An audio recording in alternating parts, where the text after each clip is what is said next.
Why does it say test? I have absolutely no idea. A foreboding sign. Okay. Yeah. It's a little unsettling to walk in and find it. Yes. No, test today, as you'll... No, I don't know why that test is up there. So a couple of things. One is that on September 22nd, which is 6 days from now, in Plaster Auditorium, Christopher Bedford, who is the journalism, always has a guest lecturer for a week. And anyway, he's the one here is the Distinguished Visiting Fellow in Journalism. Anyway, he's going to be, he's senior editor for The Federalist, going to be speaking on police shootings and the media. So might be interesting article or lecture.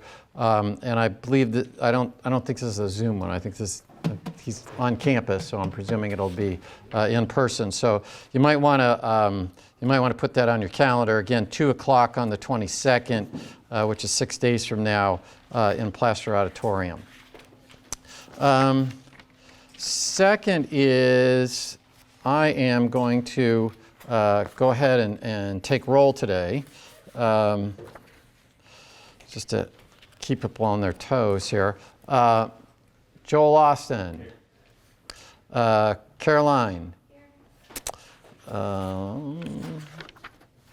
Paul Brophy, Andrew, Emma Burback, Brendan Bush, Christopher Butters, Leo Bykirk, Ian Calvert, Libby Dickinson, Claire, Audrey, Benjamin Harrison, Daniel Harmon, Patton Harmon, Peter Harrigan, Claire Hensel, Maggie Ronich. Is it H. Ronich? Maggie? Okay. Joshua Hypes, Justin Johnson,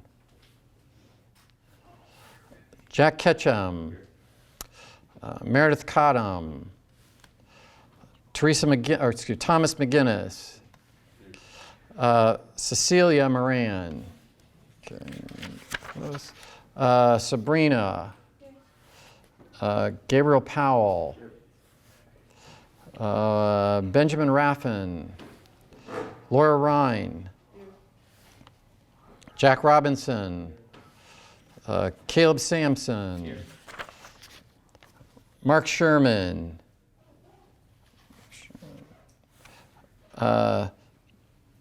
Daily Skis, Andrew, Maggie, Dana Weidinger, and Jonathan Walker. All right. Okay. Last time we started this discussion of liberalism, and we said that what Mises is talking about in liberalism is a political philosophy, and what he's observing is what he calls anti-liberal thought, that he's observing that in the world around him in 1927, he's observing a movement away from this idea of limited government and markets as a mechanism for allocating resources, and into an idea of central planning. And we talked about fascism, and we said he's seeing fascism in Spain and Italy, and if you recall that fascism is private ownership but government control, right? As the government's telling you, here's what you can do with your property, here's what you can't do, etc. He said he saw socialism developing in certain countries such as the Soviet Union and Great Britain, and that is the idea that government ought to own property, and the idea of progressivism in the United States was sort of a combination. And so he's observing this, what he calls anti-liberal thought out there. And liberalism, again, we said looks different than liberalism today. We would think of Joe Biden as being a liberal today, whereas Mises wouldn't think of him as being liberal, right? That's why we keep using classical liberalism or liberalism in the classical tradition. Yeah. Doesn't Mises actually mention that in his first chapter, talking about the distortion of the word liberal? Yes, Mises talks about that, and he's sort of irritated with it. That here I'm observing this definition being taken over by somebody else. It sort of reminds you of Humpty Dumpty. Humpty Dumpty says he can have a word mean whatever he wants it to mean, if you remember the Alice in Wonderland and that kind of thing. Yeah. So technically, it's the capitalists that should be known as liberals. Isn't that what he says? And then Yes. those who are now called liberals are actually socialists. That's correct. He's talking about those that are claiming to be liberals today or in his day, and certainly that's transitioned even more today. It would be socialists or even fascists. I mean, nobody wants to call anybody a fascist because they really don't know what the heck fascism is, right?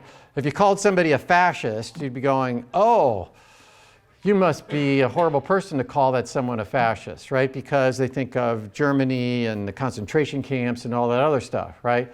But fascism technically is private ownership but government control. And so, again, what the terminology for these things has changed over time. And he mentions that the fascists are going to start World War II, right? That's what he says. Why? Because their foreign policy is based on force, okay? And so, and he also says that it's going to be, later on, he's going to talk about the battle of ideas, and he's going to say whoever wins the battle of ideas is going to win this thing, not necessarily based on military prowess. But yeah. So would you consider fascism a far-left ideology? Fascism, well, again, it depends on what you mean by far left and far right, right? I mean, sort of, today you would say it's far right, right? You might say it's far right. But from our perspective, we would be considering it not, let's say, left-right, but on the perspective of government control, central planning. This whole issue is over central planning and why the book is about why one of the things is why central planning can't work, why it can't accomplish the things that he's talked about. He focuses on socialism in the book because of that's sort of the dominant. That's a broader way of looking at it, in that not only is it government control, but government owns the property. So it goes even farther into government being in control rather than you individually being under control. But yeah. So when people say things like far left or far right, does it then determine what they mean by that, you have to kind of think social policies versus economic policies? Yes, if you're thinking far left or far right, again, this is just a new terminology, and like 15 years from now, we could be talking about far left as being something else. Generally, if you're listening to the media, when they talk about far left, they're talking about people who want more central planning. And if they talk about far right, they're talking about people who would rather have limited government and markets, but they tend to act like this is also a derogatory term, right? Just if you're just listening to the media, they talk about these far right groups, right? As if a far right group is somebody that drives around shooting paintballs in people's face or something like that, right? That's not what we're talking about here. What we're talking about here, we're not talking about far left, far right, far anything. We're talking about what is your view on what the role of government is and what the role of markets are in terms of allocating resources. And in the next chapter, or the chapter number 1, he's really talking about liberalism as a political philosophy, and we're going to go through here's what we mean by liberalism in particular. And each of the things that he puts in that a liberal believes in is there for a reason. Right? He just sort of randomly throw these things out. They're all there for a reason. And if you'll notice when you look at the old exams, you'll see that I'll always say, what are 3 foundations or 4 foundations of classical liberalism or liberalism? And why did Mises put it in there? Right? Why does he think that, why is this an important part of this political philosophy that he's trying to get people to adapt? Now, again, we close with this, that classical liberalism, that political philosophy, isn't necessarily going to result in the greatest happiness for everybody, but it is going to result in the greatest amount of material goods, but particularly material goods for the poor. And we noted that if you are about to, if you're having to live in your car, and you can only provide 1 meal a day for your kids, you're probably less happy than you would be if you had a reasonable place to live and you didn't have to worry about where your next meal was coming from. So if we were to look at maybe people in Venezuela are just as happy as people in Canada, but the fact that people are fleeing Venezuela and not fleeing Canada, I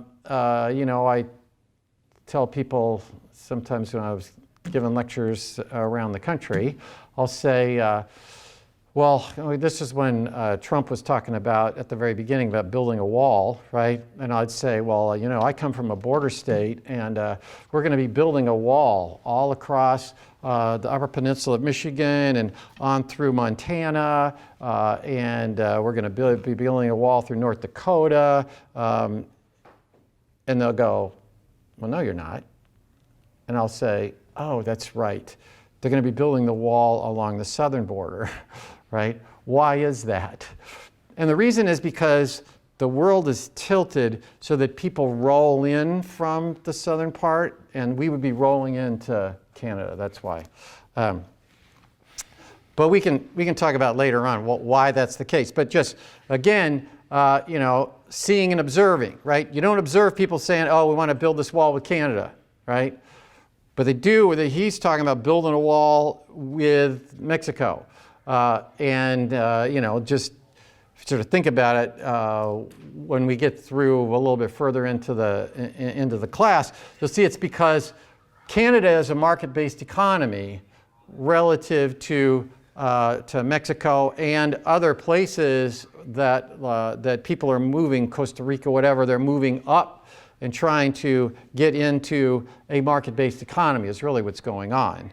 And you don't have to do that in Canada. Goods and people can move across the borders, pre-COVID. Things could, I don't know if you've noticed, but my wife wanted to go to Point Pelee to see the monarch butterflies are coming through. I don't know if you're from Canada at all. Anyway, that's one of the big migration places, but you can't get into Canada right now. So, but anyway, normally there's not a problem with people and goods moving and manufacturing, factories and robots and everything else moving into areas in Canada. All right. And Mises brings out that it's the poorest that benefit the most from a market economy. Right? That is, who benefits from a market economy? The poorest benefit the most from a market economy.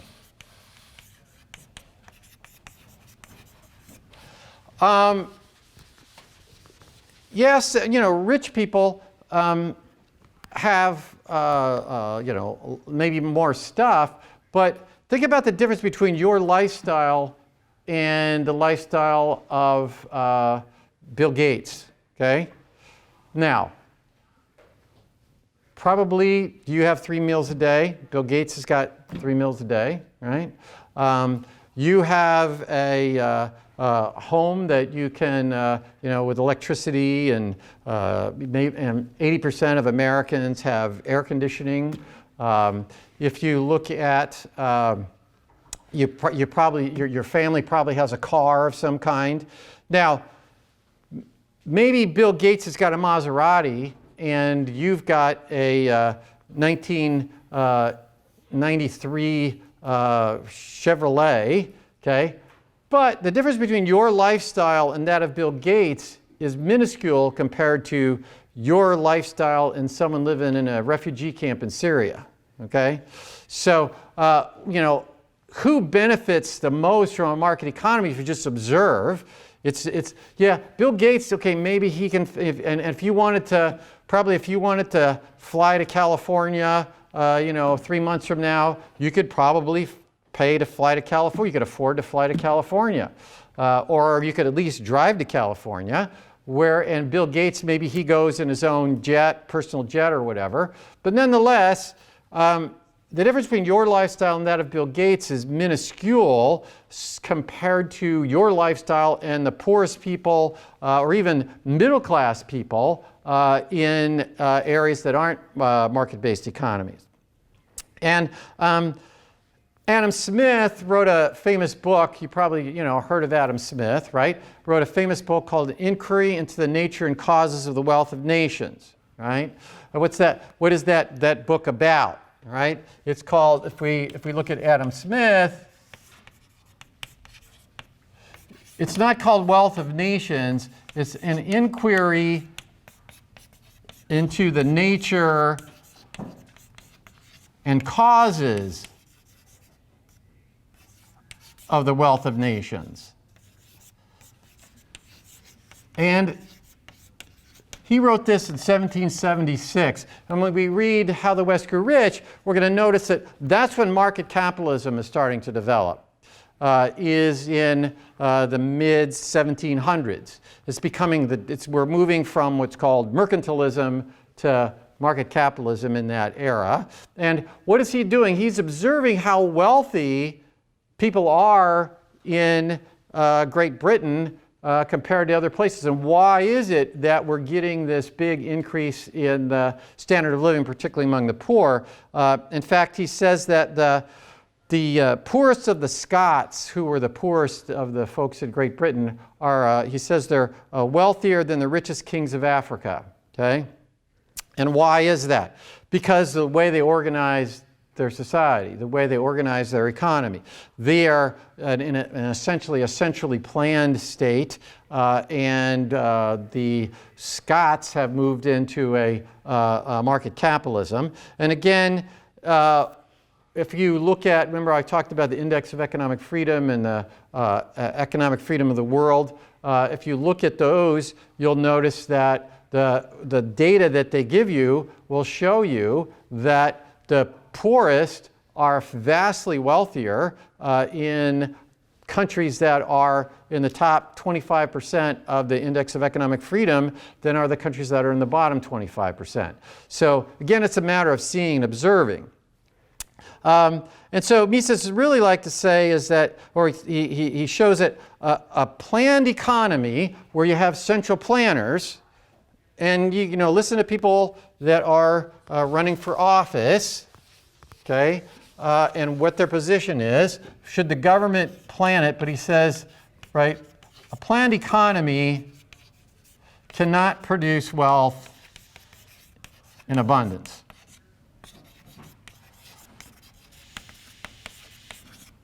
And realize that, right, the Bolshevik Revolution is happening in what is now, or what was the Soviet Union, now in Russia. Okay, what's going on? There's a revolution going on, and what do they think is going to happen? They think they're going to throw out the czar. Okay, so you throw out the czar, but instead of replacing the czar with a market-based economy with limited government, what are you doing? The Bolsheviks are going to centrally plan stuff. Okay? And what's that going to happen? Mises is saying, hey, that's not going to work out so well.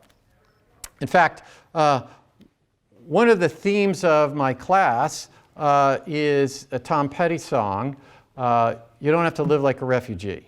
Right? How many have ever heard that song, refugee song? Right.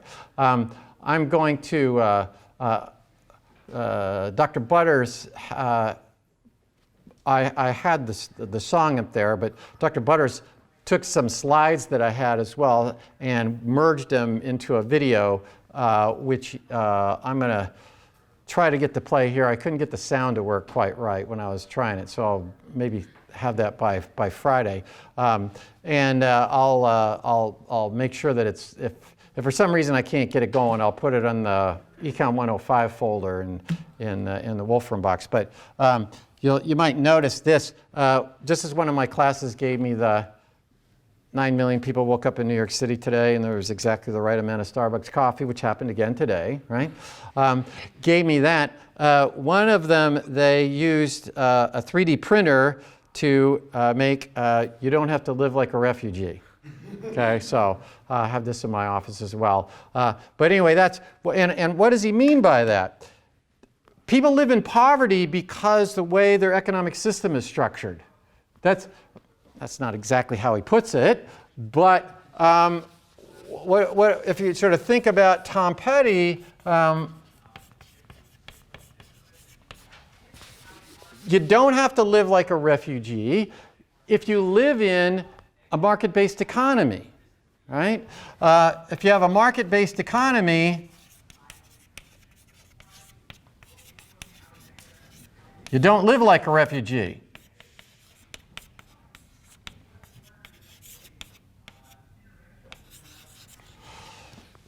Now, there's a number of problems going on today with the coronavirus issue, but generally, right, that's people aren't living like refugees in the United States, nor are they living like refugees in Canada or any of the places that are in the upper part of the index of economic freedom. Now, Mises emphasizes that liberalism is not a political party.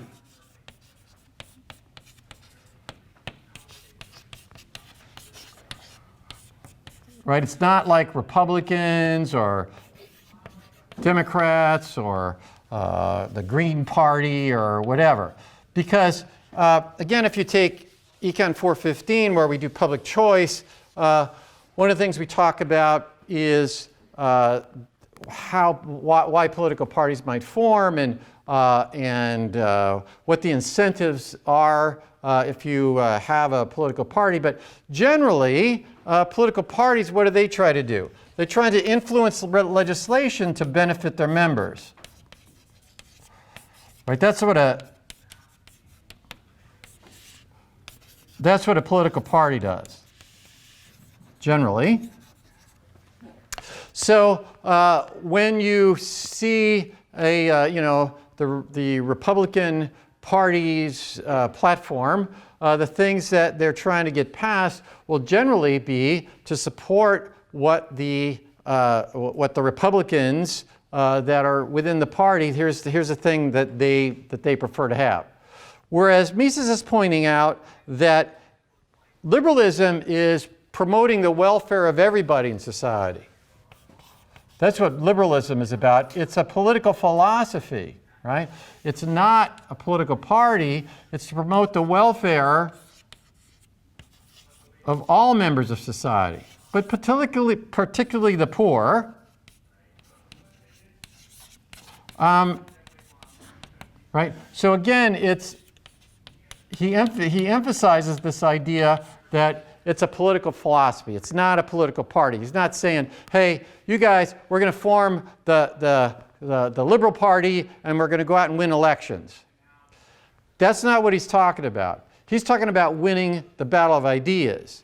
And that if you are able to debate with people, if you are able to win that battle of ideas, then what will happen is the political parties will move to have public policy that is consistent with limited government and consistent with markets. If you lose that battle of ideas, then you'll have where a system where you're focused on redistribution of income, that you are saying that this is the product that ought to be made, this product shouldn't be made, that somehow the central planner is going to know more about what sort of goods ought to be produced, when they'll be produced, who's going to benefit from this production, et cetera.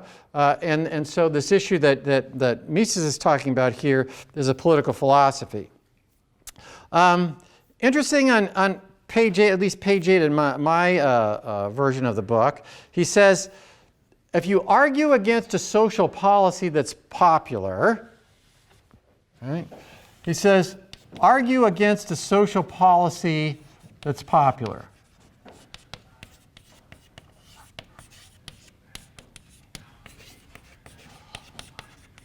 Because you are concerned about the eventual result being harmful. Okay? You say, you know what? The eventual result is harmful. What does he say? He says, you're going to be labeled an enemy of the people.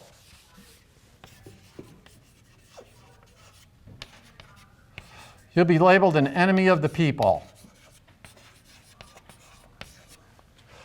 All you got to do is watch political ads or watch people that are debating on an issue, right? If you are against the minimum wage because you say, oh, guess what? Demand for labor is not perfectly inelastic, okay? Since it's not perfectly inelastic, then there will be a delta Q, which is greater than 0, right? So that some people are going to lose their jobs. The amount of people that lose their jobs depends on that elasticity of demand and the total revenue that goes to laborer, right? The total amount of wages that goes out to laborer will depend on whether that demand is inelastic or elastic.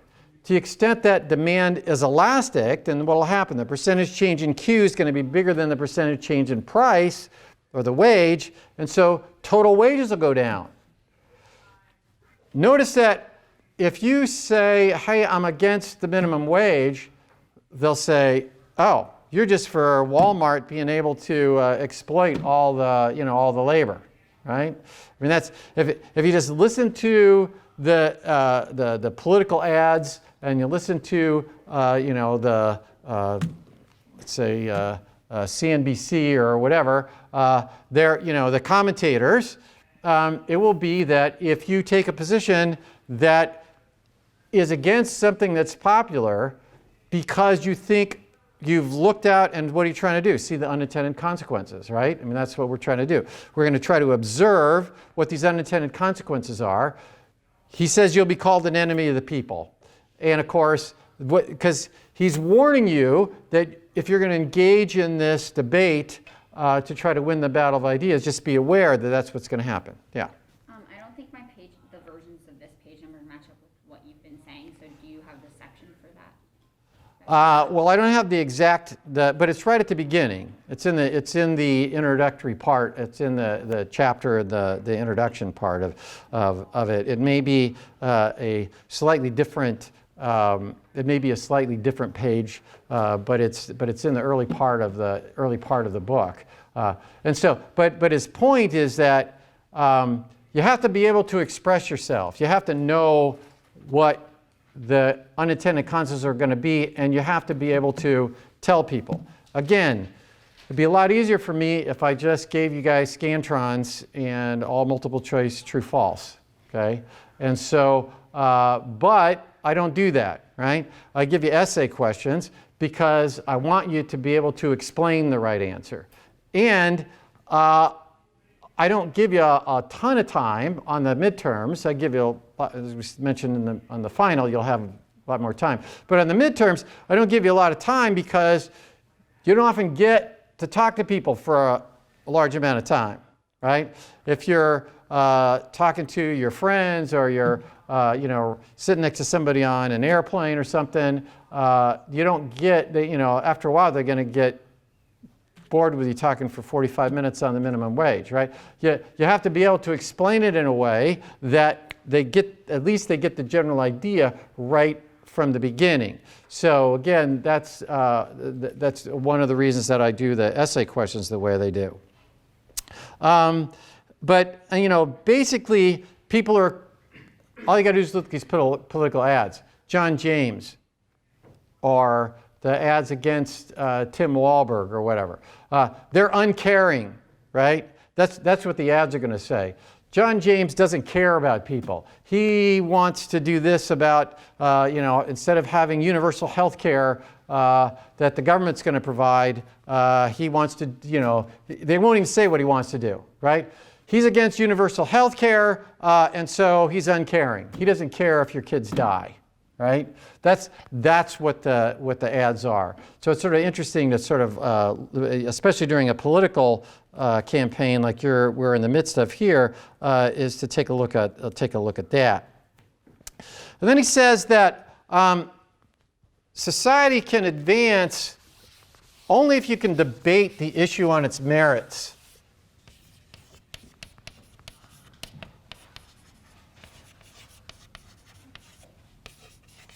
Only if you debate the issue on its merits. Now, that means you're going to focus not on people's emotions. You're not going to focus on an emotional discussion about what's going to happen. You're going to debate the issue on its merits. And that requires what? That requires you to look forward to the consequences of the actions, right? You have to observe the consequences of the actions. If I say we're going to set the prescription price of drugs, we're going to set the price of prescription drugs, and we're going to say, guess what? We got an equilibrium price of prescription drugs. Now we're going to say, oh my gosh, people can't afford those prescription drugs, so we're going to make the price down here. Right? We're going to call that, again, PL. Well, what's going to happen? The quantity supplied of prescription drugs is going to go down. Right? The quantity demanded is going to go up, and we're going to create a shortage. Right? Do you have to, when you're explaining why you are against a law that would set or limit the price of prescription drugs, you got to be able to explain that, right? You got to be able to talk about, here's what the consequences of these actions are, to see and to observe. And if you can't do that, then what will happen is the debate will be emotional, and then what will happen is you'll end up with a law that's going to set a maximum price on prescription drugs. And then, of course, what will happen is there'll be the shortage, and then people will be going, oh my gosh, these awful drug companies aren't making enough of this prescription drug or whatever. And so, that's Mises's points here. When we read Bastiat in the law, he's going to be saying very much the same thing. Now, what's the economic system that classical liberalism believes in some sense, is that market capitalism is the economic system consistent with classical liberalism, right? So, market capitalism is consistent with, that's the economic system, we'll put it that way, the economic system of market capitalism is consistent with liberalism, with the political philosophy, right? That's the political philosophy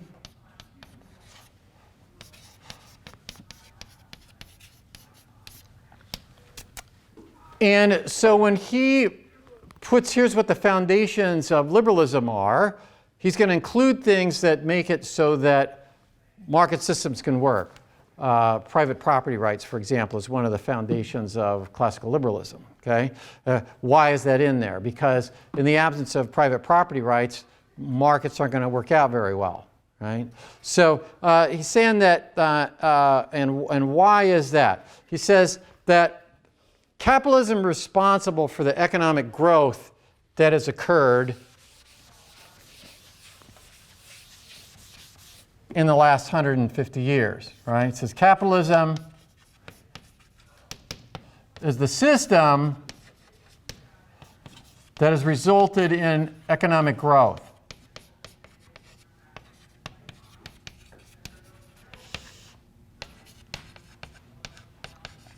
And again, he's writing this in 1927.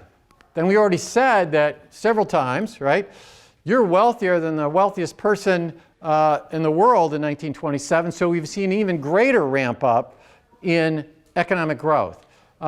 You've probably seen graphs of the per capita income in the United States and time period, and what do you see? You see all of a sudden per capita income just shoots up. You could go along for, or worldwide economic growth. You'll see that for, again, when we read How the West Grew Rich, between 1200 AD and 1400 AD, not much is happening, right? But all of a sudden, it's accelerating. And you guys are seeing it accelerating even faster, right? That, a 3-year-old computer may be on the margin of being it's time to, hey, let's get a new one, right? Because there's all this software and other stuff that's being developed. And as we've mentioned before, the price of computers has come down from millions of dollars to hundreds of dollars. And why is that? Because of the technology production has changed. And why is that going on? Because of profit, right? We said profit is the incentive to innovate. Interestingly enough, Karl Marx and Friedrich Engels in a Communist Manifesto, right? Here's a quote from Karl Marx in 1848 in the Communist Manifesto. Here's what he says. The bourgeoisie, during its rule of scarce 100 years, has created more massive and more colossal productive forces than have all preceding generations together, right? Karl Marx is noticing what? That the bourgeoisie, during its rule of scarce 100 years, has created more massive and more colossal productive forces than have all preceding generations together. So he's observing this massive change in the economic situation that's happened in that 100 years since market capitalism begun. Now, he thinks market capitalism is going to fall apart, right? He thinks that there'll be a revolution, right? It's going to be class warfare. He thinks that the distribution of the output is going to be biased towards this upper class, and then you guys will revolt and throw the whole thing out, right? That's what he thinks is going to happen. Doesn't really happen, right? In fact, where socialism really starts to take hold and really develop is in places that weren't doing very well. We didn't rise up in the United States or Canada or whatever and overthrow the government and form a socialist system, although some people might want us to do that, okay? But generally that's not the case. Again, yeah. Does he claim it's going to be this organic thing, or isn't there a lot in there about how to make it come about? Mises? No, Marx. Oh, Marx, yeah. Well, the Communist Manifesto is very short. So in Das Kapital, which I have not read, I must admit, goes along and talks more about how that's all going to work. But clearly, he believes that there's going to be class warfare. And the reason that class warfare is going to develop is because if you, in this introductory chapter, Mises talks about that the anti-liberal thought, which is what he's concerned about, he says anti-liberal thought will say that those who benefit the most from capitalism are the rich.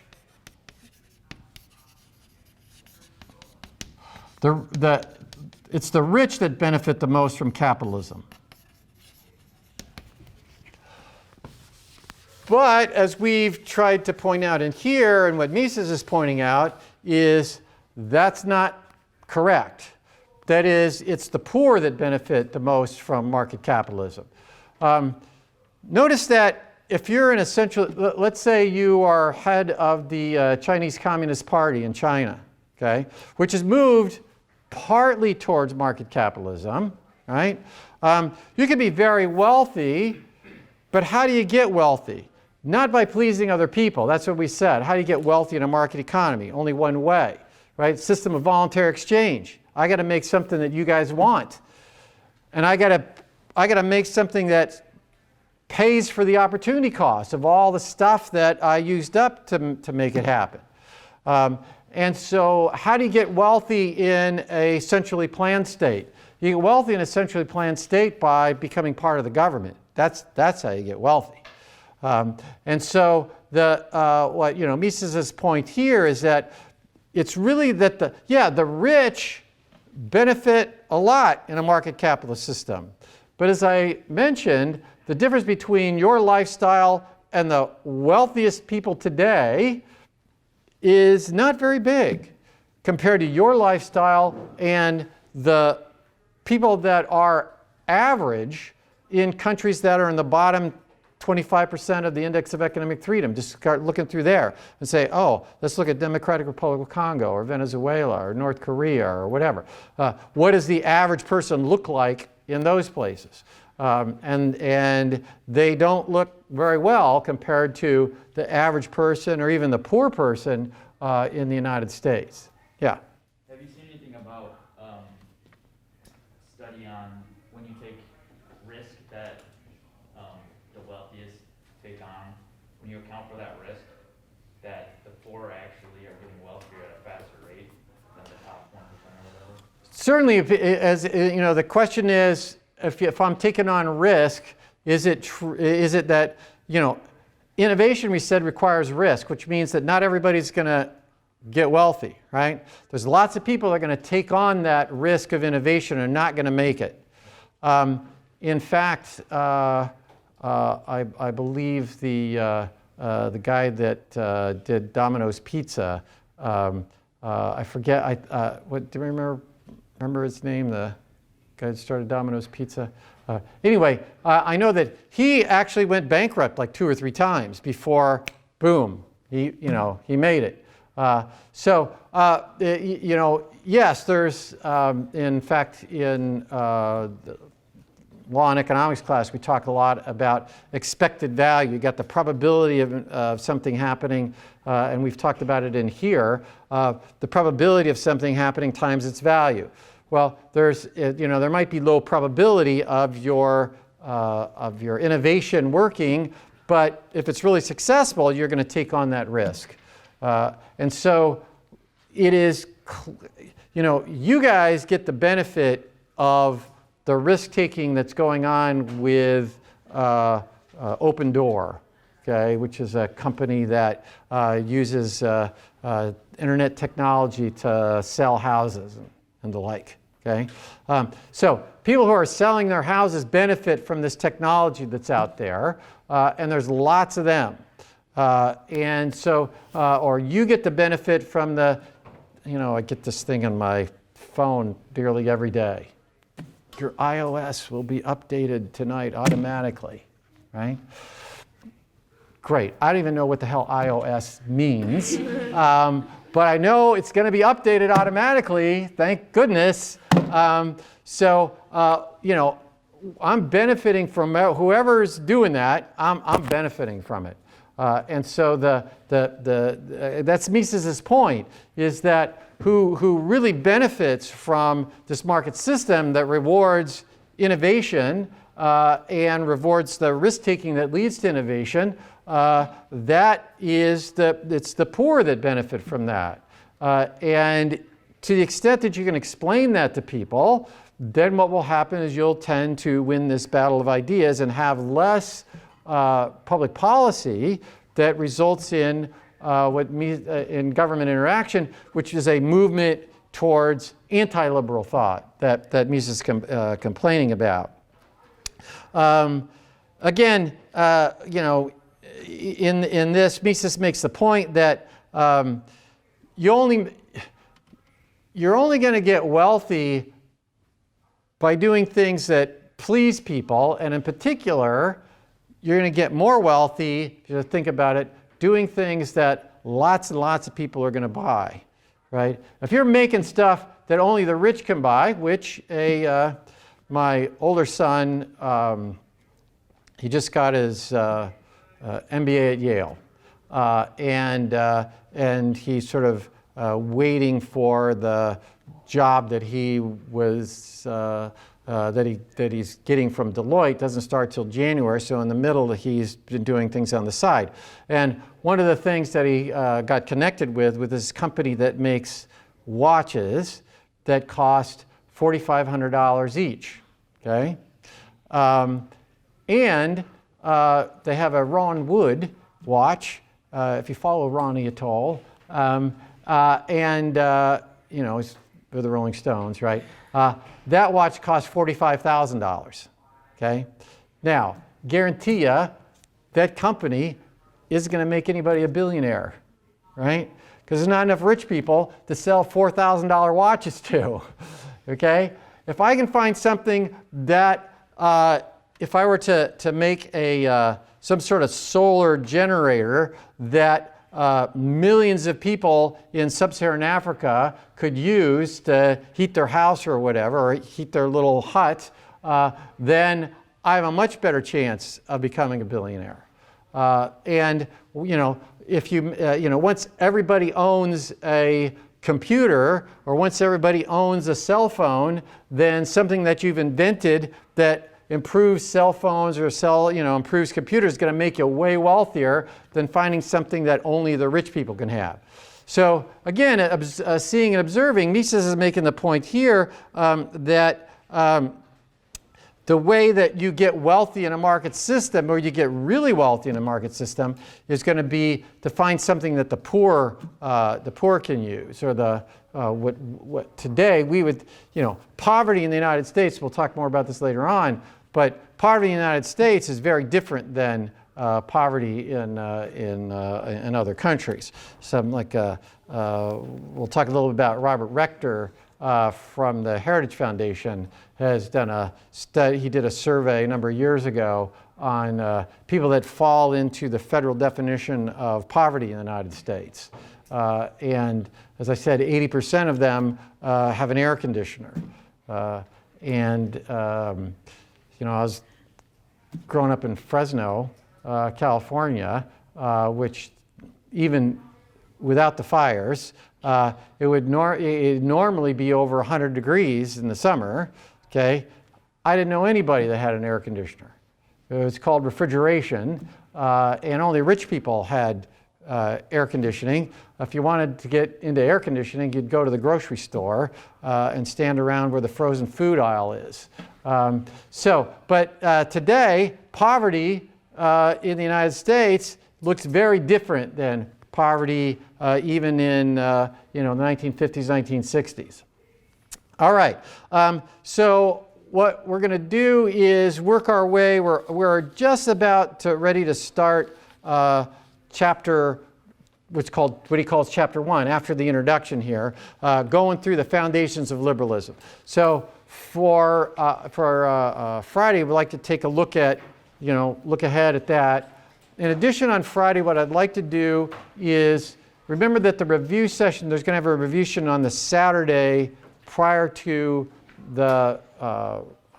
prior to the exam, which is October 5th, right? So what is that, the 3rd, I think I put on the syllabus that there was, I put on the syllabus there's going to be a review session that day. I got to reserve the room for that. So what I'd like you to do is think about what is a reasonable time for that. Like, I don't know if there's anybody know if there's a football game or? What? Oh, okay. All right. Anyway, just think of what might be a reasonable time, and we'll try to set that on Friday.